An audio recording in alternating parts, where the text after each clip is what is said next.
Does this sound familiar? You wake up, drive to work, put in a full day, come back home, eat, and finally unwind by scrolling through your phone until you fall asleep. Somewhere in the back of your mind, you have dreams, maybe big goals you want to That's achieve. it. I'm getting out of But here. after days like this, it just feels impossible. The energy's gone, the time's used up, and motivation? Nowhere in sight.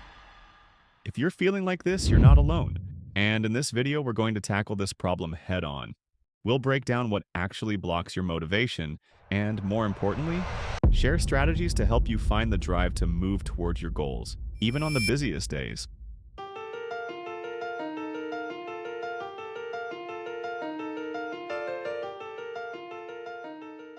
We don't always do what we plan to do. Why? Because between intending to do something and actually doing it, there's a huge gap. For most people, that gap is bridged by what we call the motivation bridge. This analogy, inspired by the video ADHD and Motivation, explains it well. I'll leave a link to the video in the description for you to check out. Now, this bridge is made up of motivational planks like, "It'll make money," "I don't want to disappoint someone," and "It's due tonight." This bridge isn't always perfect. Sometimes there are little gaps between planks, but usually with enough willpower and self-discipline, we can jump over those gaps and keep moving forward. You might think, "I don't really feel like doing this, but it's important, so I'll do it anyway." That's how the bridge works when everything's in place. But what happens when bigger gaps appear or even parts of the bridge are missing?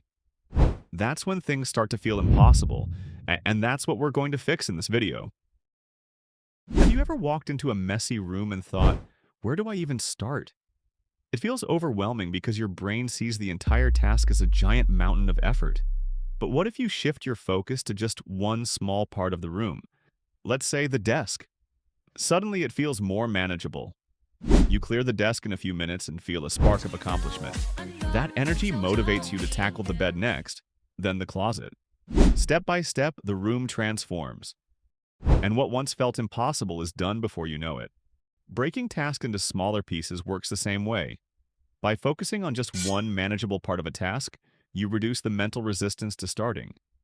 Each small win builds momentum, making the overall goal easier and less intimidating. Sometimes, it's not the task itself that's difficult. It's the little obstacles that get in the way. Imagine you plan to hit the gym, but your workout clothes and shoes are buried somewhere in your closet. Even something as small as finding them can sap your energy and derail your plans. But if they're laid out the night before, getting started feels effortless. The same applies to your workspace. A cluttered desk or a noisy environment can make it harder to focus. Take 5 minutes to tidy up, put unnecessary items away, and create a clean, comfortable space. If you need to focus on a specific task, place only the relevant tools in front of you, like an iPad for brainstorming or your laptop for research. A well-organized environment can naturally steer your mind toward productivity, making it easier to start and stay on track. Starting a big task often feels overwhelming, but what if you only had to commit to just 2 minutes? That's the idea behind the 2-minute rule. Make the task so small that you can't talk yourself out of it. For example, if you're struggling to write a paper, don't focus on writing the entire essay. Instead, tell yourself, "I'll open the document and decide on a title." Or you could start by creating a brief outline of the key points. These small actions make the task feel less intimidating and give you a clear place to begin.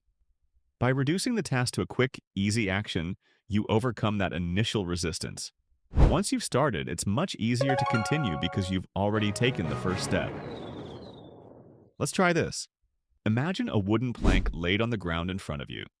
Someone says, "Walk across it and I'll give you $20. No big deal, right? You'd probably do it easily. Now imagine that same plank is placed between two skyscrapers. Suddenly, $20 doesn't feel worth it anymore. But what if someone you love, your child, your partner, or even your dog was on the other side needing your help? Now you'd cross that plank without hesitation, risking everything. Why? Because your reason, your why, has become far more powerful than your fear. Knowing your why is essential. It doesn't need to be dramatic or life-changing, but it must deeply matter to you. When your reason is meaningful and personal, it can push you to take action, even when the path feels daunting. I found that inviting someone over to my house is an instant productivity hack. With a guest on the way, cleaning suddenly becomes urgent and even exciting. It's like a mission to finish before they arrive. Similarly, planning a hangout with friends motivates me to finish my work beforehand, knowing I won't have enough time later. These small commitments turn tasks into challenges with clear deadlines, making them more engaging. Accountability works in other areas too, like going to the gym. If you plan to go with a friend, skipping feels less like an option because someone else is counting on you. The social pressure keeps you on track and can even make the experience more enjoyable. When you involve others, you create a layer of responsibility and motivation that goes beyond your own willpower. By tying your goals to commitments or shared activities, you'll find it easier to take action and stay consistent. When I first started making YouTube videos, I was obsessed with perfection.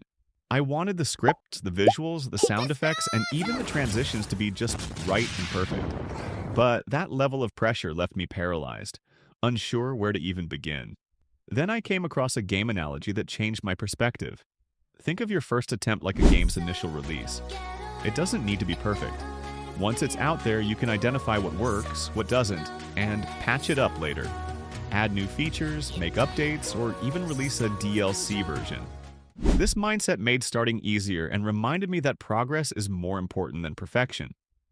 This approach doesn't just make starting easier, it also frees you from the fear of failing.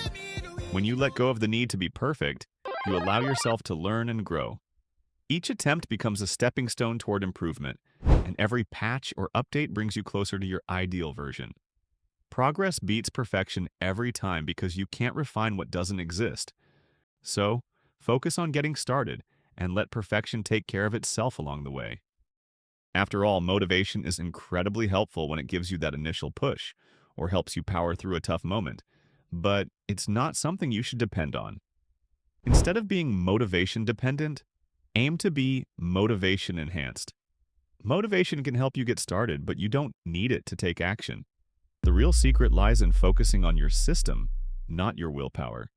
By creating systems, breaking tasks into smaller steps, reducing barriers, and building accountability, you make progress possible no matter how you feel.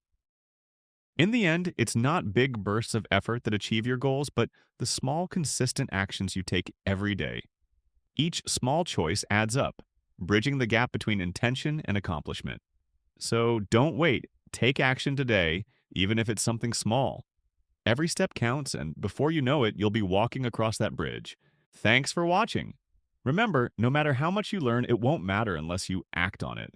Don't forget to like and subscribe to this channel to learn more tips on saving yourself. Good luck, bye.